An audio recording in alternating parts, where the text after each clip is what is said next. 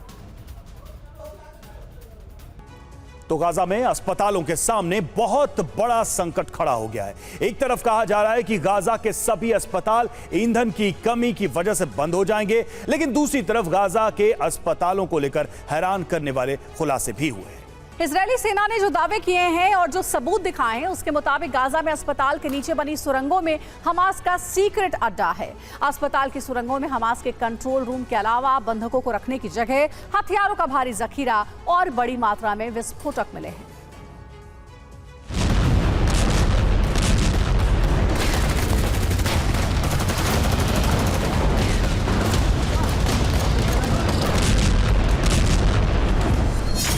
Goes down directly to the tunnel. Now you can see the tunnel.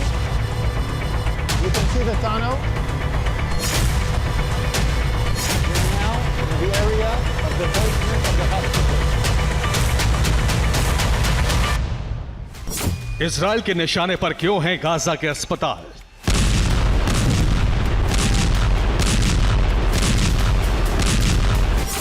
Hamas ने अस्पतालों को कैसे बनाया अपना सेंटर।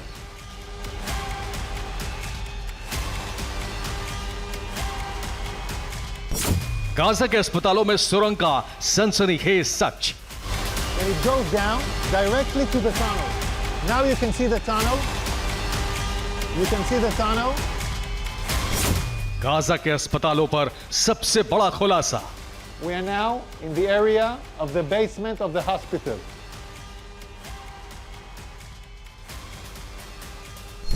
गाजा के अस्पतालों के पास भी इजराइल के बम बरस रहे हैं।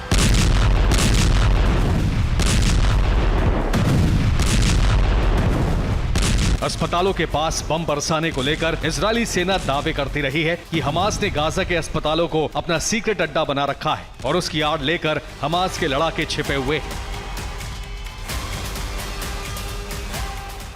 इजरायली सेना ने अपने इस दावे को पुख्ता करने के लिए गाजा के अस्पताल में हमास की कारगुजारियों का वीडियो भी जारी कर दिया। See the tunnel? गाजा के इन अस्पतालों के अंदर कई हैरान करने वाले सबूत मिले। This is a covered tunnel. It's part of the same floor and it slides down here. So it's a covered tunnel so nobody can find it. This is Rantisi Hospital. And this is the place where I showed you the tunnel. I want you to see. Israeli सेना के प्रवक्ता Daniel Hagari रंतीसी अस्पताल में सुरंगों के अंदर भी पहुंचे। We are now in the area of the basement of the hospital. Hagari ने दावा किया कि अस्पताल के अंदर इन्हीं सुरंगों के अंदर हमास के लड़ाके छिपे हुए थे। I want to show you an operational tunnel. The tunnel is built with electricity. We first saw the solar panels, then the electricity goes here and it goes down directly to the tunnel. Now you can see the tunnel. You can see the tunnel. The tunnel is let down more than 20 meters down. The robot found a door that is bulletproof. It's explosives proof, so it looks like a hard evidence, a clear evidence that the hospital direction is connected. Israeli सेना ने दावा किया कि Hamas ने Gaza के अस्पतालों में basement के अंदर टनल यानी सुरंगें बना रखी हैं।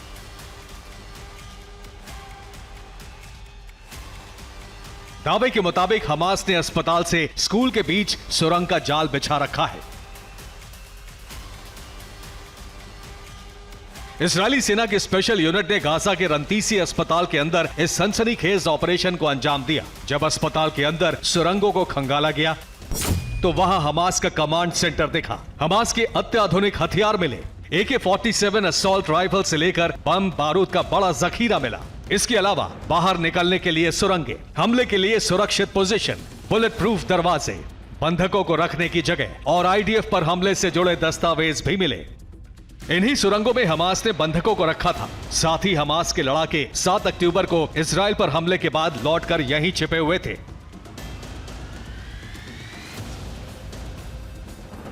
इजरायली सेना के प्रवक्ता डैनियल हगारी ने आगे वीडियो में दिखाया कि हमास कैसे गाजा के अस्पतालों को जंग में बड़े हथियार और सीक्रेट अड्डे के तौर पर इस्तेमाल कर रहा है। We are now in the basement, and in this basement we found a motorcycle. They were all used in the massacre of the 7th of October.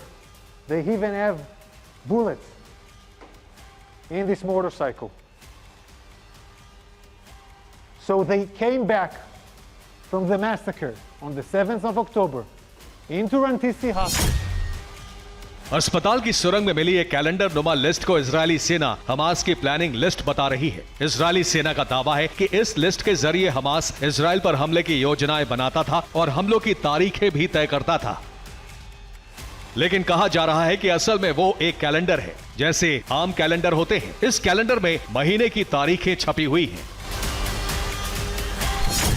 There is a list. This list in Arabic, this list says we are in an operation. The operation against Israel started in the 7th of October. This is a Guardian list where every terrorist writes his name and every terrorist has his own shift guarding the people that were here. Gaza के रंतीसी अस्पताल के अंदर operation करके Israeli सेना ने अस्पतालों के अंदर से चलाई जा रही हमास की कारगुजारियों का खुलासा किया। लेकिन इससे पहले भी इजराइल दावा कर चुका है कि गाजा के दूसरे अस्पतालों में भी हमास ने अपने अड्डे बना रखे हैं। इनमें सबसे बड़ा अस्पताल है अल शिफा। इजरायली सेना का दावा है कि अल शिफा में रंतीसी अस्पताल से भी बड़ा हमास का सीक्रेट अड्डा है। एक रिपोर्ट के मुताबिक अल शिफा अस्पताल के नीचे मौजूद कमांड सेंटर में ही इजराइल पर हमले की प्लानिंग हुई थी। इजराइल की सेना जल्द ही गाजा के अल शिफा अस्पताल के अंदर दाखिल होगी, कोना कोना छानेगी और हमास के लड़ाकों का कर देगी खात्मा। इजरायली सेना गाजा के अल शिफा अस्पताल में ऑपरेशन को अंजाम देना चाहती है, लेकिन दूसरी तरफ इन अस्पतालों में हालात बेहद खराब होते जा रहे हैं। अस्पतालों में इजराइल के सीज के एक हफ्ते हो चुके हैं। इस बीच गाजा के अस्पतालों में कोहराम मचा हुआ है। एक रिपोर्ट के मुताबिक अल शिफा अस्पताल के हालात तो काफी बिगड़ गए हैं। वहां बच्चों को इनक्यूबेटर से हटा दिया गया है, उन्हें अलग जगहों पर शिफ्ट किया जा रहा है।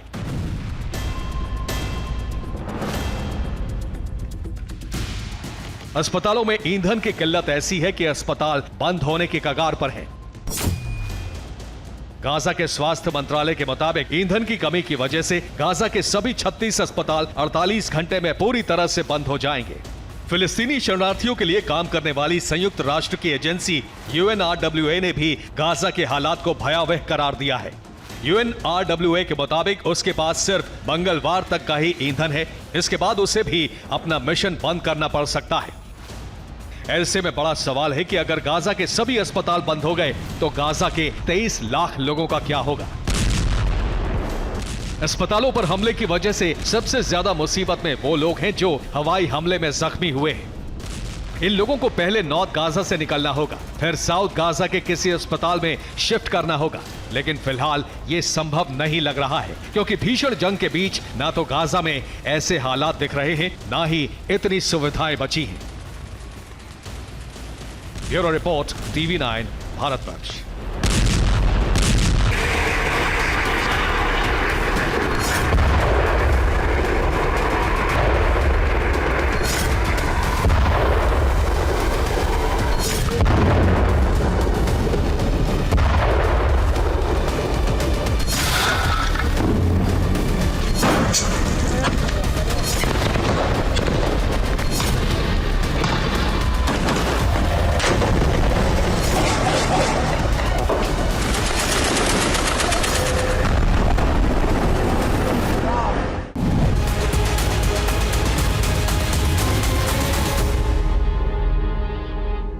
और बड़ी खबर आ रही है, इजरायली फोर्स ने गाजा के अल शिफा अस्पताल को चारों तरफ से घेर लिया। इसके बाद वहां एक्शन शुरू कर दिया।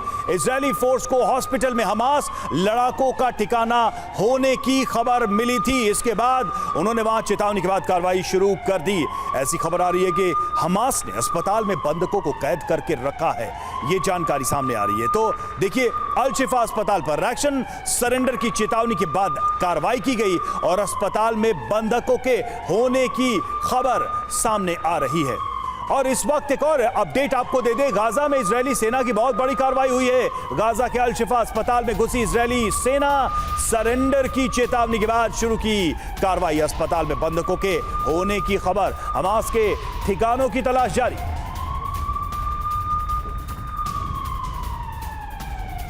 तो हमास के ठिकानों की तलाश जारी है, वहीं हॉस्पिटल में ये एक्शन लिया गया है। हालांकि IDF की तरफ से कहा गया कि अल शिफा अस्पताल में छापे से पहले चेतावनी दी गई, लोगों को खाली करने के लिए कहा गया, उसके बाद कार्रवाई की गई। वहीं दूसरी तरफ हमास ने भी IDF पर आरोप लगाए हैं कि हॉस्पिटल में इस तरह से घुसना अपराध है, युद्ध अपराध है।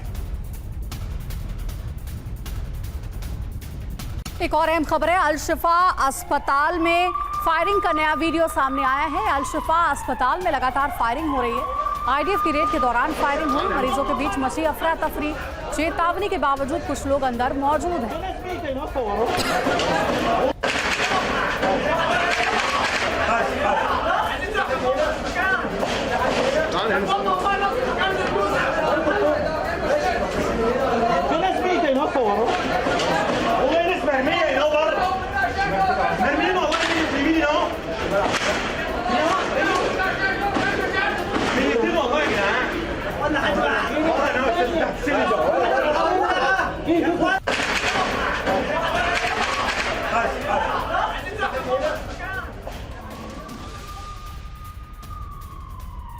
एक और अहम खबर है, अल शिफा अस्पताल पर कार्रवाई के दौरान बाहर का एक और वीडियो सामने आया है। अस्पताल के अंदर और बाहर आईडीएफ मौजूद है। अस्पताल के बाहर गोलियों की तड़तड़ाहट सुनी जा सकती है और अस्पताल के बाहर गोलीबारी और धमाका हुआ है। धमाके से दहला अल शिफा अस्पताल का इलाका।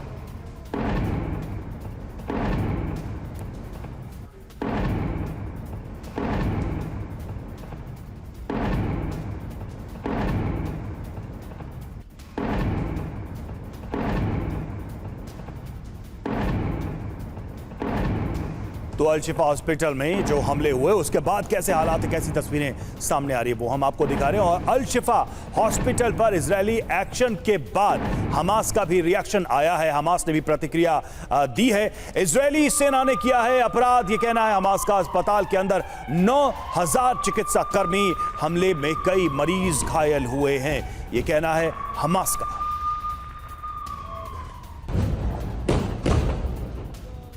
के नामी रंतसी हॉस्पिटल में हमास के अड्डे का नया वीडियो सामने आया है। तस्वीरों में देखिए हमास के हथियारों का जखीरा और रहने खाने का स्थान है। ये हम तस्वीरें हम आपको दिखाएंगे किस तरीके से ये जारी की गई तस्वीर और दावा किया गया है। आप वो तस्वीर देखिए अंजलि की तरफ, जिसमें साफ दिख रहा है कि कैसे यहाँ सुरंगें दिखाई गई हैं, खाने पीने का सामान। और बड़ी बातें क्या है, ये दावा है कि रंतसी हॉस्पिटल में हमास का ठिकाना था। गाजा शहर में ये हॉस्पिटल है। जी हाँ, गाजा शहर में ये अस्पताल है। और देखिए यहाँ पर रखे गए थे बंधक, उसके भी सबूत मिले क्योंकि यहाँ पर कई कुर्सियां मिली है और इन कुर्सियों पर रस्सी तक मिले हैं। कहा जा रहा है कि इन्हीं कुर्सियों पर बंधकों को बांध करके हमास ने रखा था। बच्चों का नामी अस्पताल है रंतसी अस्पताल, जिसे हमास ने अपना अड्डा बना लिया था और आईडीएफ की छापेमारी में इस बात का खुलासा हुआ है।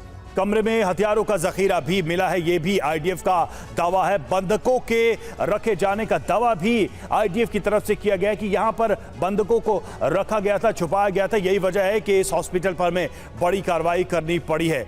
और अगली बड़ी खबर देखिए, रमल्ला में इजरायली सेना की छापेमारी। शुक्बा शहर में बड़ी संख्या में नजर आए इजरायली सैनिक।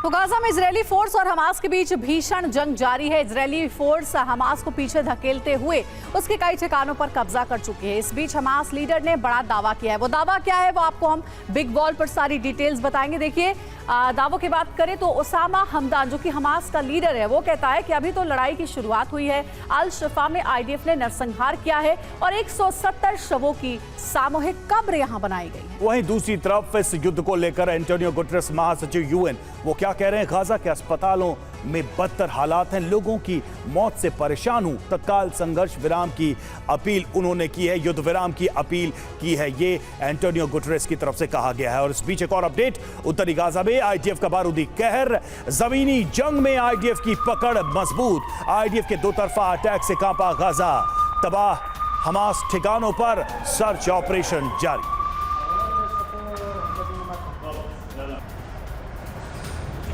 זה נשק מאולתר, מה הם עושים?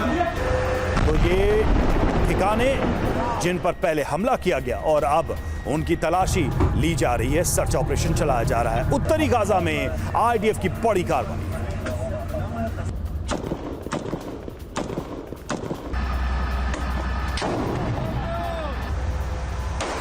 तो गाजा युद्ध एटमी युद्ध में बदलने वाला है। गाजा में हमास को खत्म करने के लिए इजराइल परमाणु प्रहार भी कर सकता है और इजराइल पर दबाव बहुत ही ज्यादा बढ़ता भी जा रहा है। नेतन्याहू पर जल्द युद्ध विराम का प्रेशर बढ़ता ही जा रहा है।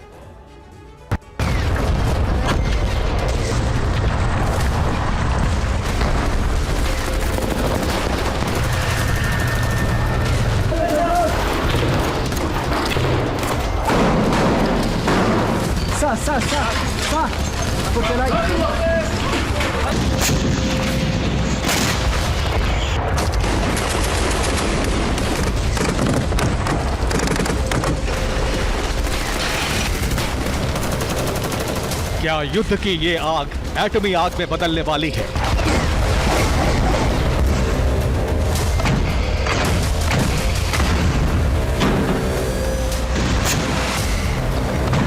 क्या गाजा विध्वंस परमाणु विध्वंस में तब्दील होने वाला है?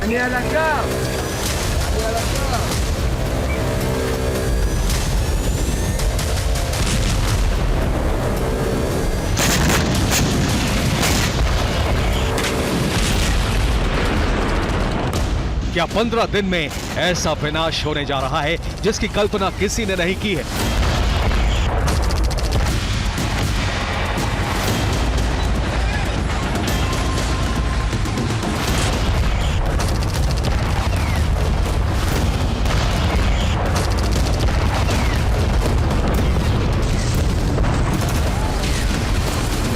क्या साल 2023 खत्म होने के साथ ही गाजा पूरी तरह से खत्म हो जाएगा?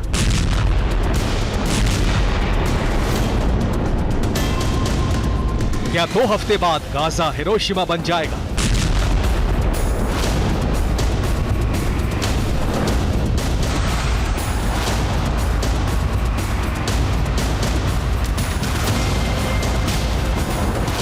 तेल अवीव से लेकर गाजा तक, गाजा से लेकर वॉशिंगटन, लंदन और तेहरान तक जो कुछ हो रहा है उससे परमाणु महाविनाश का खतरा बहुत बढ़ गया है।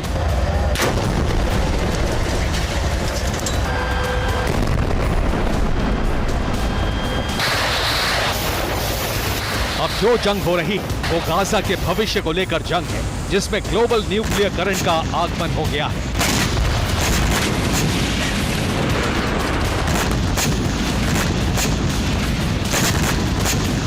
इजराइल पर जिस तरह का दबाव बढ़ रहा है वो बहुत ही जल्द परमाणु महाविनाश की वजह बन सकता है। नेतन्याहू सेना गाजा में न सिर्फ विध्वंस कर रही है बल्कि लगातार आगे बढ़ती जा रही है। गाजा में अरब ने पिछले 24 घंटे में जो कुछ किया है उससे अरब विनाश का खतरा पैदा हो गया है। आईडीएफ ने गाजा की संसद पर कब्जा कर लिया है। न सिर्फ कब्जा कर लिया है बल्कि उस पर इजराइल का झंडा भी फहरा दिया है।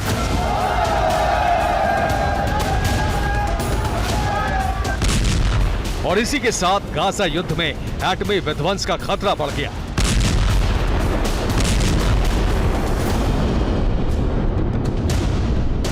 गाजा की संसद पर आईडीएफ का कब्जा हुआ, यहां इजराइल का झंडा लगाया गया तो अरब और इस्लामिक देश भड़क गए। जो जॉर्डन अब तक खुलकर कुछ नहीं कह रहा था, उसने भी विद्रोह का ऐलान कर दिया।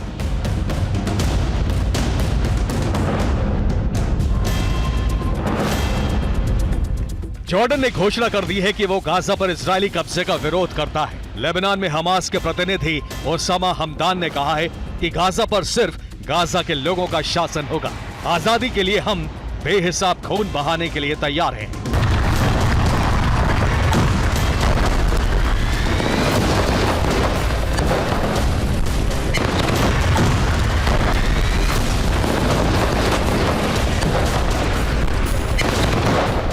लेकिन इजराइल और नेतन्याहू पर इसका कोई असर नहीं पड़ा।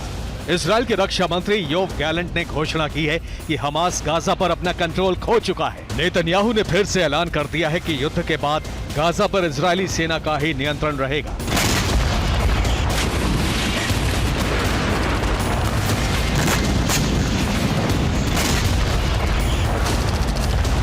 लेकिन गाजा युद्ध में उस वक्त एटमी टर्न आ गया जब अमेरिका ने नेतन्याहू के गाजा प्लान पर असहमति जता दी। अमेरिका के विदेश मंत्रालय ने बयान जारी कर जो कुछ कहा है उससे इजराइल बैकफुट पर आ गया।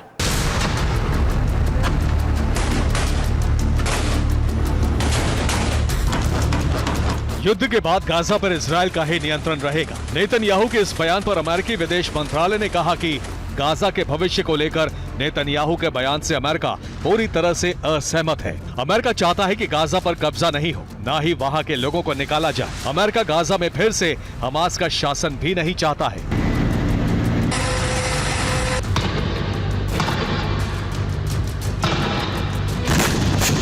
इतना ही नहीं, अमेरिका के एनएसए जैक सलिवन ने भी नरसंहार को लेकर जो कुछ कहा है उससे न सिर्फ इजराइल को झटका लगा है बल्कि उस पर दबाव बढ़ गया है।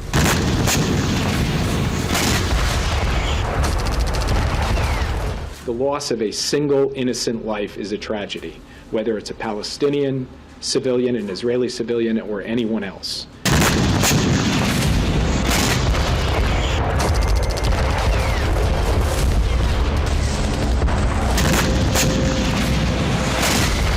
मतलब ये कि गाजा के भविष्य को लेकर इजराइल का अपना रुख है जिस पर नेतन्याहू अड़े हुए हैं, और अमेरिका का अपना रुख है जिस पर बाइडेन और उनका पूरा प्रशासन अड़ा हुआ है। इजराइल पर युद्ध विराम का दबाव इतना बढ़ गया है कि युद्ध खत्म करने के लिए वो एटम बम भी फोड़ सकते हैं।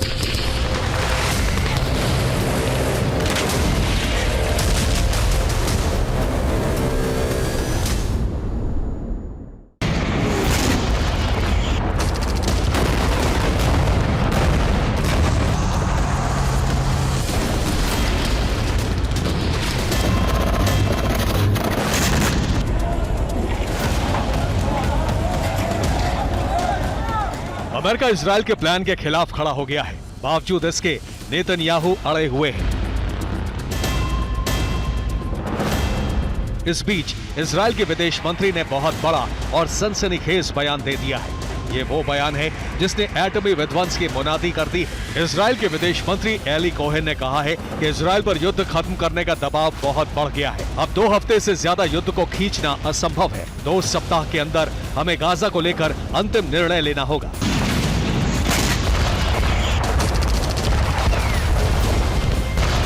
साफ है कि अंतर्राष्ट्रीय दबाव की वजह से इजराइल को युद्ध 15 दिन के अंदर खत्म करना होगा। ये तभी होगा जब गाजा में इजरायली सेना परमाणु बम से हमला कर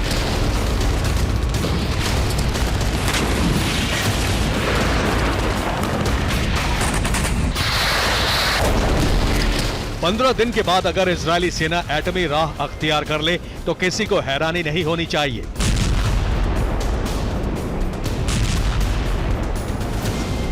इजरायल के विदेश मंत्री ने जो कुछ कहा वही सच है। गाजा के भविष्य को लेकर अमेरिका इजरायल का साथ देने से मना कर चुका है।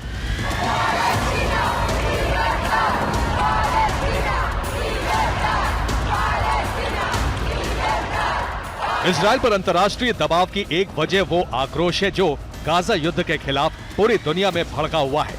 करीब करीब हर महाद्वीप में गाजा में इजरायल के हमले के खिलाफ जोरदार प्रदर्शन हो रहे हैं।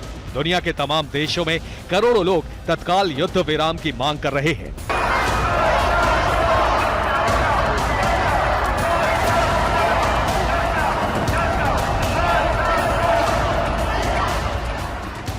यूरोप में गाजा विध्वंस के खिलाफ क्रोध और प्रदर्शन बढ़ते जा रहे हैं। यहाँ हालात इतने खराब हो गए हैं कि कई देशों में सिविल वॉर छिड़ सकता है।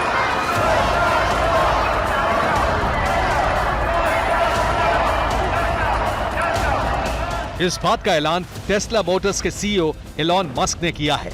मस्क ने कहा है कि यूरोप बहुत तेजी से गृह युद्ध की तरफ बढ़ रहा है।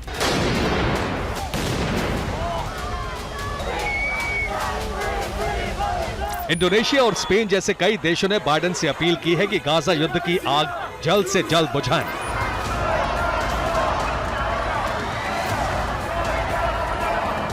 इस बीच अमेरिकी राष्ट्रपति जो बाइडेन चीन के राष्ट्रपति शी जिनपिंग से मिलने वाले हैं। दोनों के बीच गाजा युद्ध को लेकर बात होनी है। इस बात की संभावना बहुत प्रबल है कि जिनपिंग भी बाइडेन पर युद्ध खत्म करवाने का दबाव डालेंगे।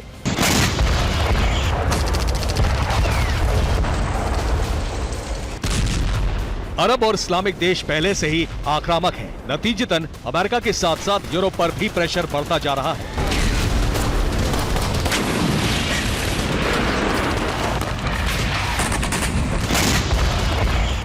दूसरी ओर नेतन्याहू अपनी जिद पर अड़े हैं। इजरायल को डर है कि कहीं अंतर्राष्ट्रीय दबाव में अमेरिका इजरायल के हक के खिलाफ कोई फैसला न करने लग जाए।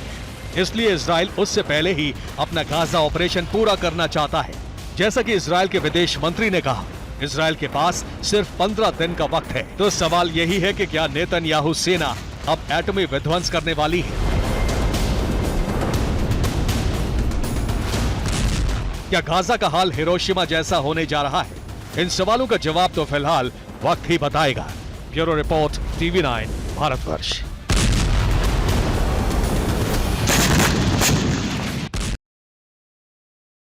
इजरायल हमास में युद्ध का 40वां दिन है और अभी तक कोई परिणाम नहीं निकला है। सर्दियां आ चुकी हैं और इजरायल विरोधी ईरानी प्रॉक्सी गुटों को इसी का इंतजार था। IRGC यानी कि इस्लामिक रेवोल्यूशनरी गार्ड कॉर्प्स ने मिसाइल और ड्रोन का जखीरा यमन होते हुए हमास तक भेज दिया है और साथ ही ऐलान कर दिया है कि हमारी तैयारी पूरी है। इजरायल और अमेरिका ने भी इस खतरे को भांपते हुए रणनीति बनाई। भूमध्य सागर से लेकर फारस की खाड़ी तक चक्रव्यूह तैयार कर लिया है, क्योंकि नेतन्याहू और बाइडेन के टारगेट पर ईरान है। इसका सीधा मतलब है अगर सर्दियों में इजरायल पर हमला हुआ तो ये अमेरिका ईरान पर अटैक कर देगा। इसके बाद अरब सुलगेगा और महायुद्ध का बिगुल बजेगा।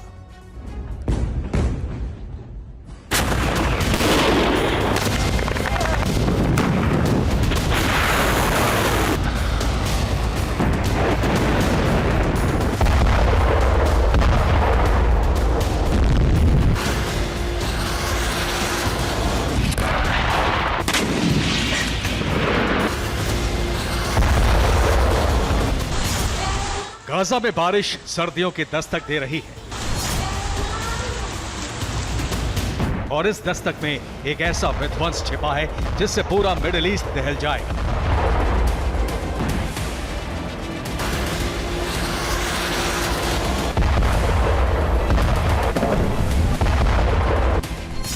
ईरान करेगा हमला, इजराइल फिर दहलेगा।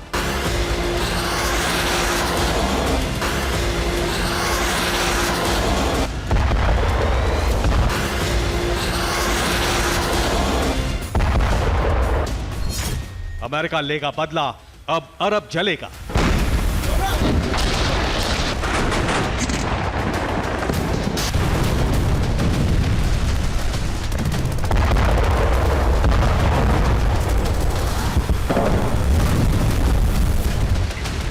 यानी सर्दियों में जंग खत्म होने के आसार नहीं। ये बात कही जा रही है कि सर्दियों में इजराइल की ताकत आधी रह जाएगी और वो वक्त इजराइल पर एक और हमले का सबसे मुफीद वक्त होगा। यानी इस बार इजराइल पर 7 अक्टूबर से भी कई गुना बड़ा हमला अंजाम दिया जा सकता है, जिसमें हिजबुल्लाह, हमास, हूती और ईरान के दूसरे प्रॉक्सी गुट भी शामिल हो सकते हैं।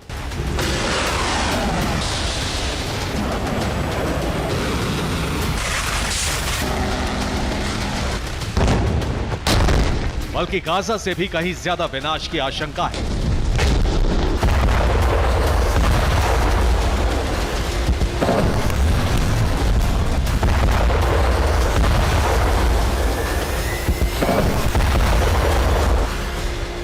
यानी इजराइल पर हर बॉर्डर से हमला होगा, यहां तक कि भूमध्य सागर से भी जंग की ज्वाला इजराइल को घेर सकती है। इजराइल विरोधी गुट का यह सिर्फ प्रोपेगेंडा नहीं है। अगर होता तो इजराइल इतनी जबरदस्त तैयारी नहीं करता।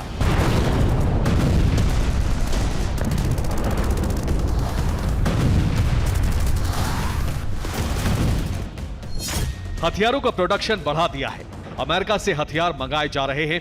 अगले 3 महीनों के लिए रसद सैन्य ठिकानों पर पहुंचाई जा रही है। 40,000 storm suits, 90,000 heating bags, 50,000 jackets और 1 लाख विंटर टेंट पहुंचाए जा रहे हैं। पिछले 3 हफ्तों से सप्लाई लगातार हो रही है। इसके अलावा टेक्नोलॉजी और लॉजिस्टिक डिवीजन को युद्ध स्तर पर सप्लाई करने में लगा दिया गया है।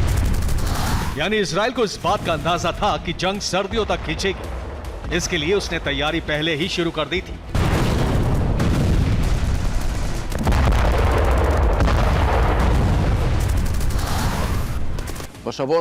पिछले कुछ हफ्तों से हम सैनिकों को सर्दियों के लिए आवश्यक सभी उपकरण और साधन देने के लिए 24 घंटे काम कर रहे हैं। हमने आपातकालीन गोदाम खोले ताकि सैनिकों को सब कुछ मिल सके जो सर्दियों में युद्ध लड़ने के लिए जरूरी है।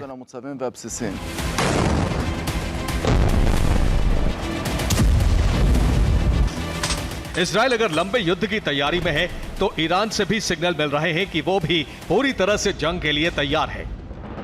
हाँ, ये अलग बात है कि वो इजराइल से सीधे तौर पर युद्ध से बच रहा है, लेकिन ईरान प्रॉक्सी गुटों को हथियार सप्लाई करने में पीछे नहीं है। ईरान ने सीधे तौर पर धमकी दी है कि अगर इस जंग में इजराइल के साथ अमेरिका भी कूदा तो ईरान हर परिस्थिति के लिए तैयार।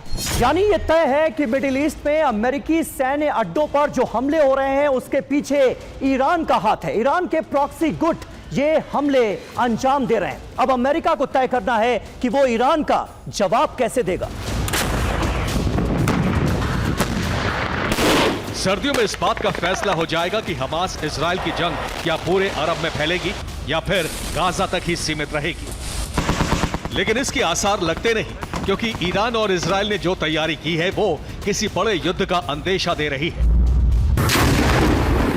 क्योंकि ईरान लगातार हिजबुल्लाह, हमास और हूती को हथियार दे रहा है और अमेरिका इजराइल ने बार बार कहा है कि ईरान ऐसा करने से बाज नहीं आया तो उससे सबक सिखाने के लिए हम तैयार हैं।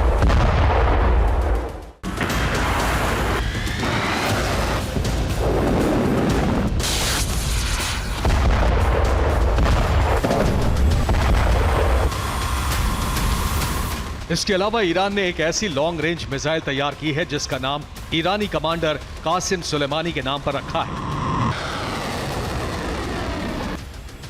Qasim Soleimani missile surface to surface और सरफेस टू एयर अटैक कर सकती है, जिसकी रेंज 1400 किलोमीटर है, जो 1800 तक बढ़ाई जा सकती है। कासिम सुलेमानी को हमास और हिजबुल्लाह को दे दिया गया है। यही वजह है कि ईरानी प्रॉक्सी गुटों की तरफ से लगातार धमकियां दी जा रही हैं कि वो इजराइल में तबाही मचाने को तैयार है। IRGC एरोस्पेस फोर्स के brigadier general Aamir Ali Hajizade ने सीधे तौर पर अपनी बढ़ती मिसाइल पावर का हवाला दिया है। हमास और फिलिस्तीन के लड़ाके एक लंबे युद्ध के लिए तैयार हैं और परिस्थितियां भी अच्छी हैं। ईरान की मदद से इजराइल को टारगेट करने के लिए मिसाइलें तैयार हैं। हमने हर परिस्थिति के लिए खुद को तैयार किया है। IRGC ऐसा संगठन है जो ईरानी प्रॉक्सी को कंट्रोल करता है। ईरानी प्रॉक्सी वो गुट है जिन्हें ईरान हर तरीके से मदद करता है। ईरानी प्रॉक्सी पश्चिमी ताकतों के खिलाफ लड़ते हैं, जिहाद का झंडा बुलंद करते हैं। इसी IRGC की मदद से हमास इजराइल पर इतना बड़ा हमला कर पाया। अभी सीधे तौर पर IRGC से इजराइल पर हमले के लिए अल कसाम ब्रिगेड और सीरिया इराक में अमेरिकी सैन्य ठिकानों पर हमले के लिए अल कुद्स, जबकि उधर लेबनान में हिजबुल्लाह को हथियार दिए जा रहे हैं। उधर यमन में सक्रिय हूती को लगातार मिसाइलें और ड्रोन भेजे जा रहे हैं। इसी वजह से इजराइल और अमेरिकी ठिकानों पर हमले तेज हो रहे हैं। सीरिया में अमेरिकी बेस अल उमर ऑयल फील्ड पर हमला ईरानी प्रॉक्सी की बढ़ती ताकत का नतीजा है। 7 अक्टूबर से लेकर अब तक अमेरिकी ठिकानों पर करीब 52 हमले हो चुके हैं, जिससे अमेरिका बौखलाया हुआ है। अमेरिका ने अपने सैन्य ठिकानों पर पैट्रियट डिफेंस सिस्टम लगा दिए हैं। दूसरी तरफ भूमध्य सागर में वॉरशिप की तैनाती कर दी है, जबकि फारस की खाड़ी में एयरक्राफ्ट कैरियर आइजनहावर को भेज रहा है, जो महज 300 किलोमीटर दूर है। यानी अमेरिका ईरान की घेराबंदी करके उसे काबू करना चाहता है। अगर ईरान जिहादी गुटों को हथियार सप्लाई करेगा तो अमेरिका इजराइल के साथ मिलकर उसका काम तमाम कर देगा, और ऐसा इसी सर्दियों में हो सकता है। क्योंकि ईरानी प्रॉक्सी समझ रहे हैं कि इजराइल सर्दियों में कमजोर पड़ेगा और अमेरिका अपने सैन्य ठिकानों को बचाने में उलझा रहेगा, तब इजराइल में बड़ा हमला किया जाएगा। लेकिन ऐसा हुआ तो मिडिल ईस्ट का धधकना तय है, क्योंकि अमेरिका अपना दबदबा कभी कम नहीं करना चाहेगा। Bureau report, TV9 Bharat.